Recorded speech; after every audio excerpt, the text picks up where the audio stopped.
Le plateau de Lœss, l'une des régions les plus inhospitalières pour l'homme. C'est pourtant ici que l'armée rouge a élu domicile et établi ses bases. Encore aujourd'hui, les Chinois s'émerveillent devant les maisons troglodytes, creusées à flanc de montagne, et les hautes tours de villes modernes de cette région.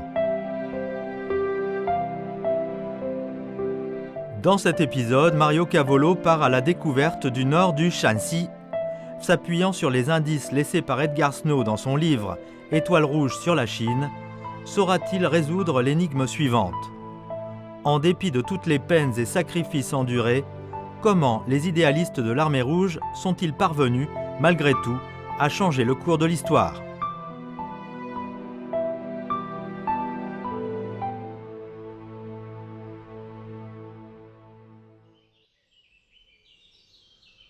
This is Yan'an, Wuqi Town's Victory Mountain.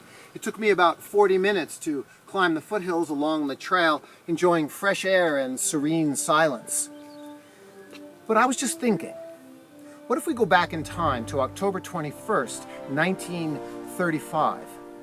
We find ourselves amidst two armies engaged in fierce fighting. This valley, this mountain, filled with gunfire. The pungent aroma of burning gunpowder, death, and stray bullets whizzing past our heads. Just hours after arriving at the Shaanxi Revolutionary Base, the Red Army was in action against its pursuers. After more than 2 hours of fierce fighting, the Red Army annihilated 1 regiment and routed 3 regiments from the Kuomintang Army, achieving absolute victory in the last battle of the Longue Marche. Now, from the relative safety of their revolutionary base, their survival no longer the overwhelming priority, there could be a shift in strategy. This is Edgar Snow's first impression of Yan'an when he arrived there in 1936. Yan'an was ideally suited for defense. Cradled in a bowl of high, rock-ribbed hills, its stout walls crawled up to the very tops. It was hard living for the nomads settled in the grasslands to the north of Yan'an. The Great Wall was being built at the beginning of the Qing dynasty to resist the invasions of the northern Han, to protect the farmers and their lands during this period of agricultural civilization. It was not an easy place to be living during that time. It's hard to believe compared to my standing here right now. For thousands of years, Yan'an had functioned as a military fortress. It had never been an ideal place for peacetime living. 头天刮大风的时候啊，那个土你绕绕眼睛都睁不开。可在口里面一看，老是觉得都是土。我真的不相信，这里太漂亮了。你说原来的这里是黄土的？原来这个都是山上就没有树，没有这个绿，全都是花山花坡。原来下雨的时候，山上就可以发洪水，就是一下雨。 Located on the Lœss Plateau, Yan'an is ecologically vulnerable due to severe soil erosion. The sand and mud flowing into the Yellow River was over 200 million tons annually until the 1990s. Let me share this passage with you from Edgar Snow's book. The farms of Shaanxi could have been described as slanting, and many of them also as slipping, for landslides were frequent. The fields were mostly patches laid on the serried landscape between crevices and small streams. The land seemed rich enough in many places, but the crops grown were strictly limited by the steep gradients in both quantity and quality. There were few genuine mountains, only endless broken hills. Severe soil erosion led to a lack of arable land, and it is believed that when Mao Zedong and his companions arrived here, that they quickly recognized there was a severe problem with the cultivation of the land, that food could not even meet the needs of the ordinary people, let alone the army. This was completely different than their situation in Shaanxi. To deal with this looming threat to the survival of the army and people, In 1941, the 359th Brigade, stationed at Naniwan, a hill gully region of around 200 square kilometers, began reclaiming wasteland to grow food and cotton.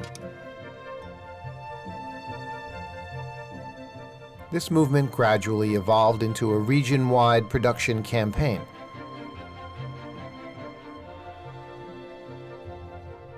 By 1943, people were not just being adequately fed, but staggering surpluses of food were being generated too, all because of wasteland being transformed into farmland.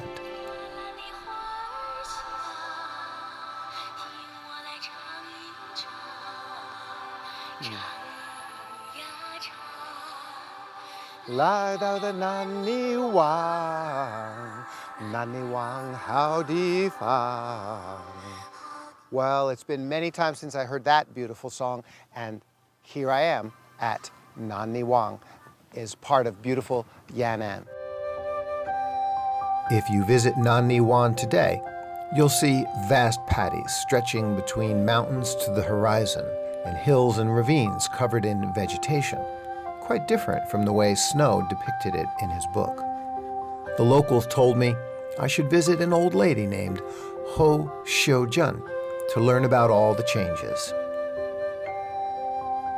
359旅9团9连的连长叫刘宝在，他是我的老公公。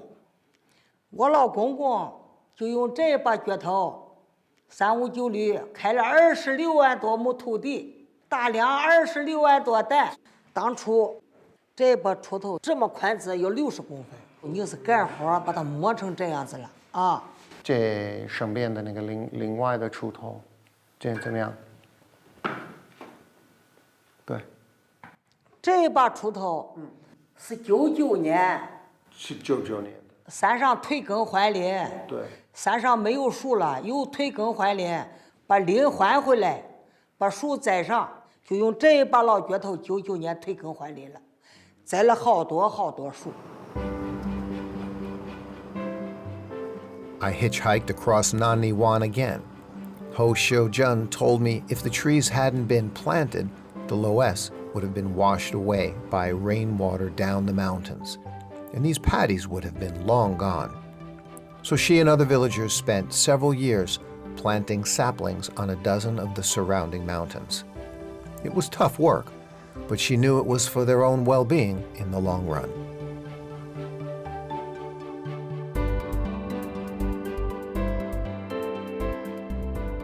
Over the decades, from wasteland cultivation to afforestation, the ways of thinking have changed drastically, which results from the grain for green policy by the Chinese government carried out since the 1990s. In some areas, the limited lands are no longer used for growing grain and other crops. The government encourages people to plant trees and other plants instead for long-term benefits. In other words, they are trying to achieve a long-term sustainable balance.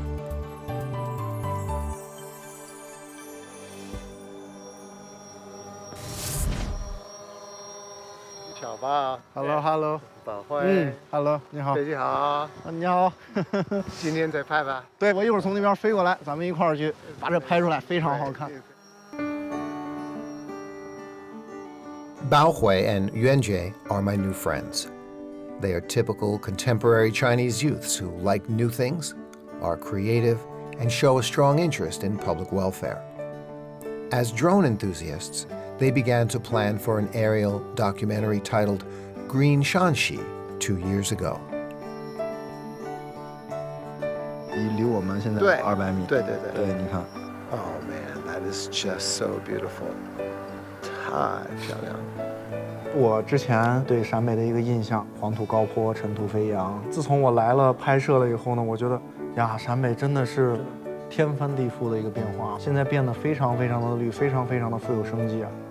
我在航拍的这个过程中呀，我就听到了很多关于我们生态保护中涌现出来的一些人和事。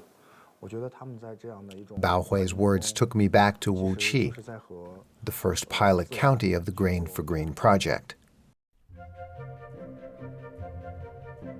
Tiebian town in Wuqi was a frontier fortress in ancient times.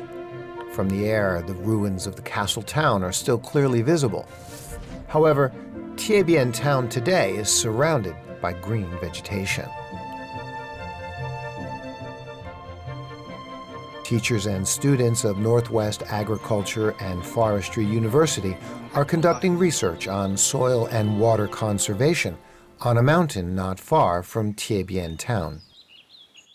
所以说，经过这10多年的建设以后呢，植被是很快就上来了。到了调理这个阶段了，这样就是这个阶段我们要讲抚育、讲生态系统的结构的调控，多种功能，来同步的提升，不仅仅是水土保持的功能，同时还要让生物多样性要增加，水源涵养功能也要增加。 Soils from underground layers of different depths can reveal the secrets hidden within the Lœss. With this information, the composition of the above-ground vegetation can be adjusted and optimized.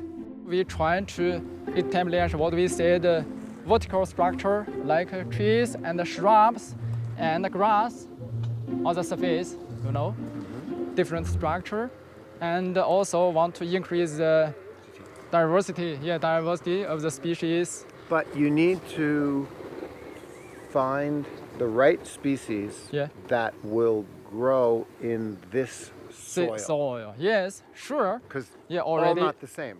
Yes, different. Don't you want to try? I would love to try. Okay, let's I will get my own soil sample. Let's go. Yeah, try. How deep is this one already? Professor Xui's research shows that after more than 2 decades of afforestation, the Chinese have gained a deeper understanding of ecological engineering. Now, they are cultivating diverse and stable forest communities. However, for Professor Xu, Wuqi born and bred, this is much more than just a job. The correct position.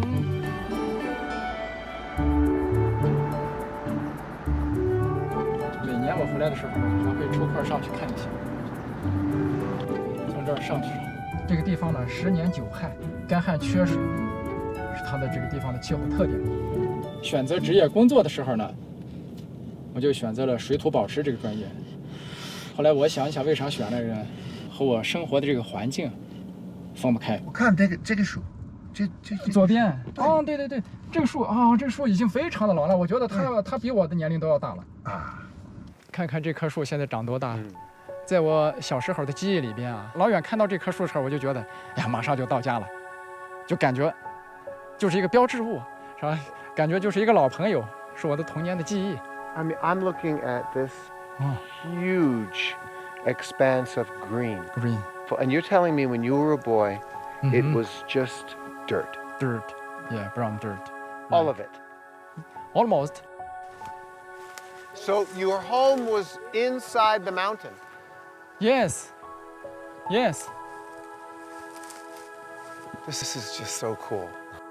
The memory is not so good. Winter here. Yeah, it's long and difficult. Yes, long and cold. Yes. Because you know the wind 沙尘暴吹过来以后呢，经常的我小时候记这个好像经常就有这样的一个情况，遮天蔽日的。然后呢，对于一个小孩子又没有什么可以干的，就乖乖的守在家里边，听着外面这个风声，呜呜呜这样的叫着，感觉很恐怖的这样的。 Without Professor Xui's account, I would never have imagined this place was constantly struck by sandstorms. Today, the Lœss Plateau has turned green. The ever-increasing vegetation has blocked the sandstorms and conserved water and soil. And the once extremely fragile ecosystem has been restored.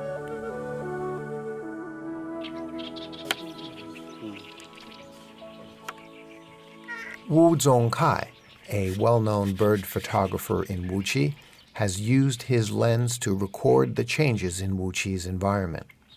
We agreed to meet at a shooting location near a bird sanctuary.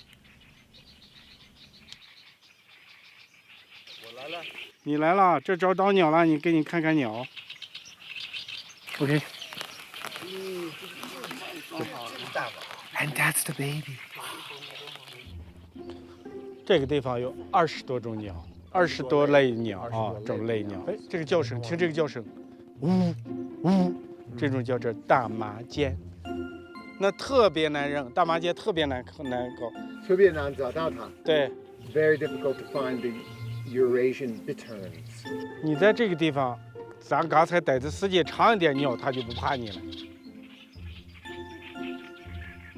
To let the birds get used to our presence, we set up a table and 2 chairs to have afternoon tea.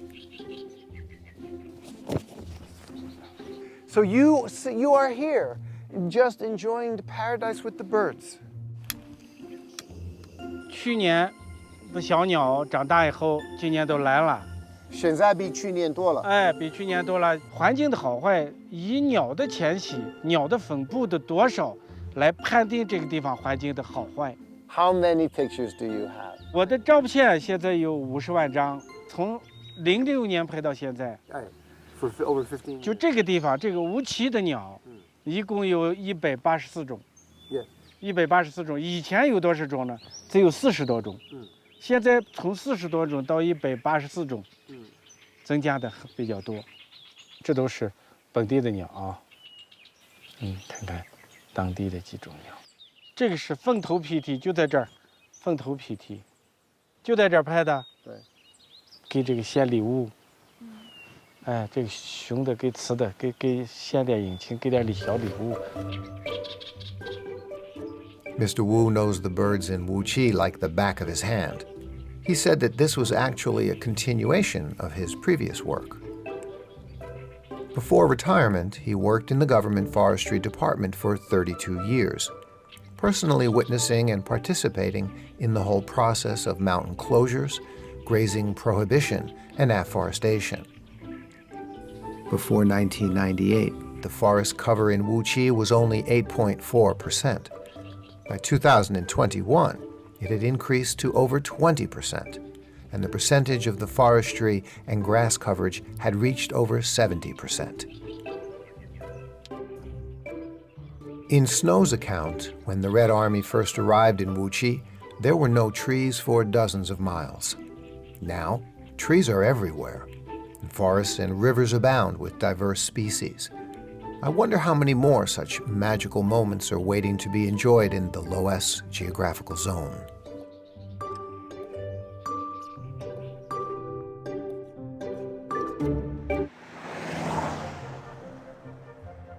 Now we are driving to Dingbian at the northwest corner of Shaanxi province, along the border of the desert. Here we find one of the most exotic landscapes of the region.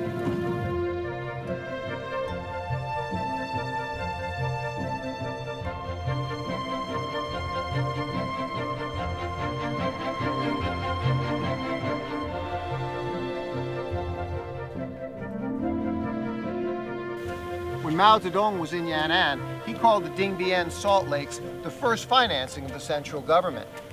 During the Great Production campaign of the border area, especially during the difficult period from 1940 to 1943, production and trade activities were mainly based on the salt of the lake, which became the most important financial pillar of the border region government. Well, the salt of this lake causes a barrenness to the land. The thin air of the high plateau exposed to strong solar radiation. Strong light encourages evaporation to flourish. The groundwater carries salt to the surface. The water rapidly evaporates, leaving the salt behind to accumulate in the soil.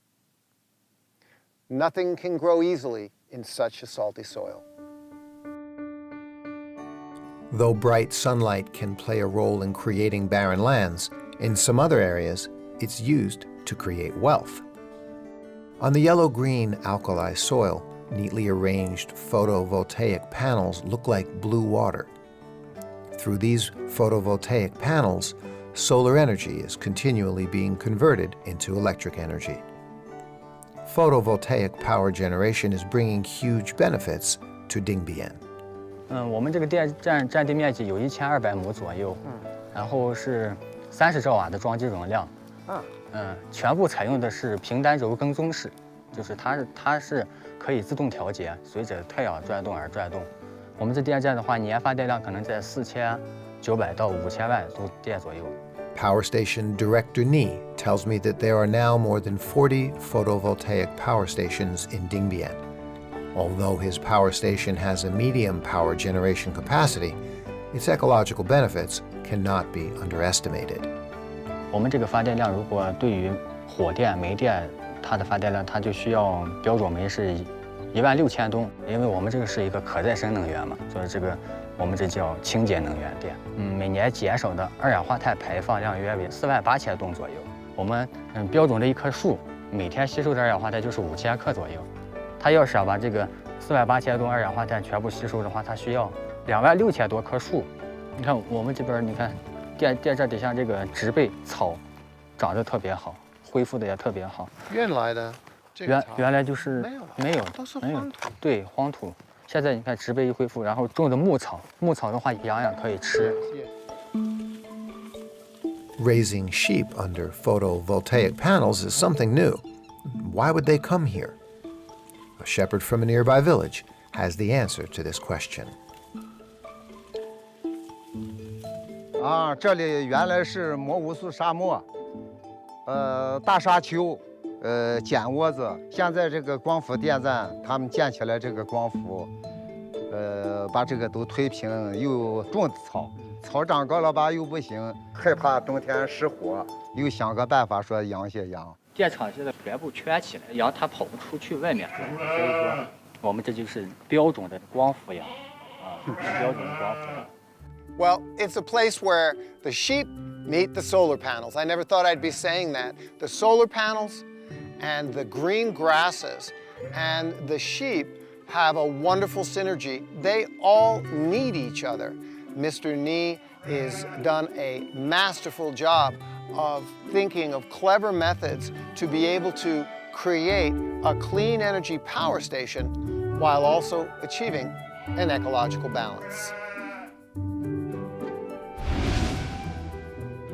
Of course, the power station's success is due largely to the surrounding dense vegetation.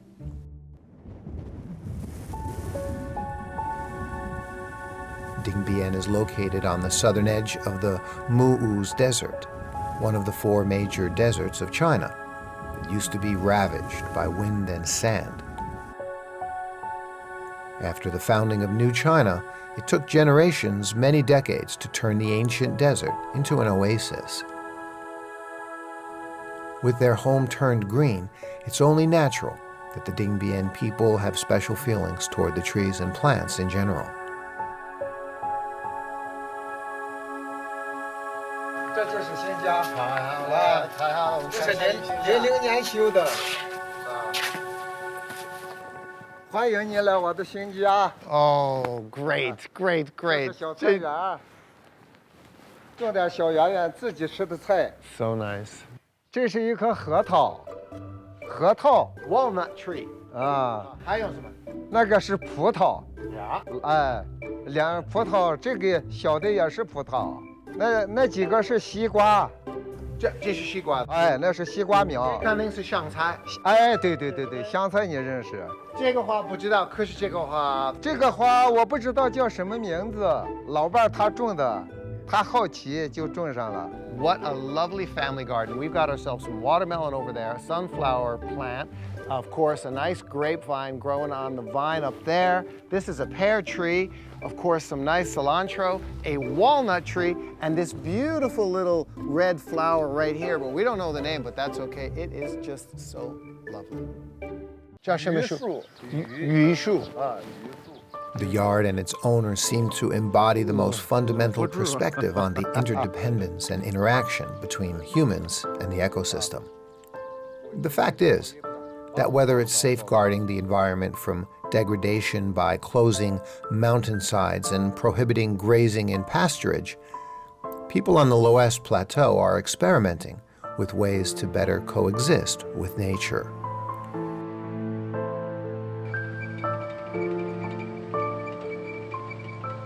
On the 52nd Earth Day, the Food and Agriculture Organization of the United Nations issued a report. Over the past 10 years, the planet has been losing 4.7 million hectares of forests every year, while Asia's forest area has increased annually by more than 1 million hectares. And the main contributor to this figure has been China. To get a sense of how this was possible, you just need to take a look at what's been done on the hitherto desolate Lœss plateau. If the environment here can be restored, just think of the even greater miracles being worked elsewhere in China.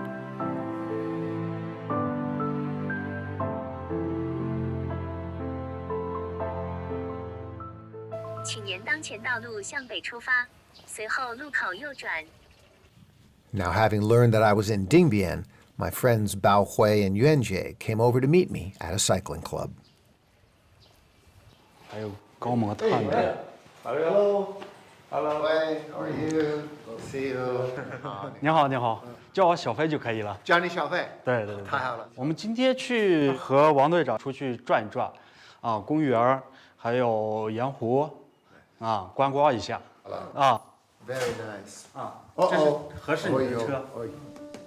Fei is a warm young man. He provided me with a mountain bike. And Captain Wang of the club had a club cycling jersey ready for me to wear. 定边沙暴，看到没有？定边沙暴。对，沙暴意思是英文意思是 sandstorm。对，这好的名字。这边看，定边沙暴车队有英文。为什么叫沙暴车队呢？我们定边以前风沙特别大，一年一场风，从春刮到冬，所以说风沙特别大。看我们现在地面气象环境好了，所以说我们的衣服也是七彩的。你看蓝天白云，还有我们的千年盐湖，我们的荞麦花，因为我们的汽车都速度非常的快，势不可挡。太好了，对吧？你可以试一下我们的这个骑行服。 对，这是我的头盔。这是你的头盔。 Nice 啊，这是我的头盔。 Very good.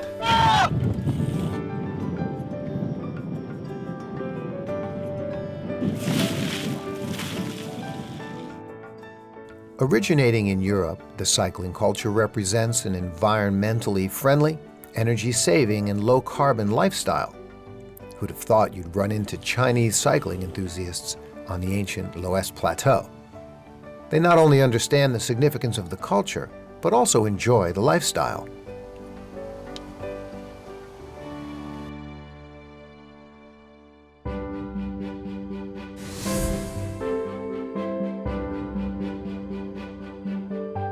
In the vast interior of China, river valleys, dense forests, hills, mountains, and plateaus bear witness to the stories of the Red Army's Long March.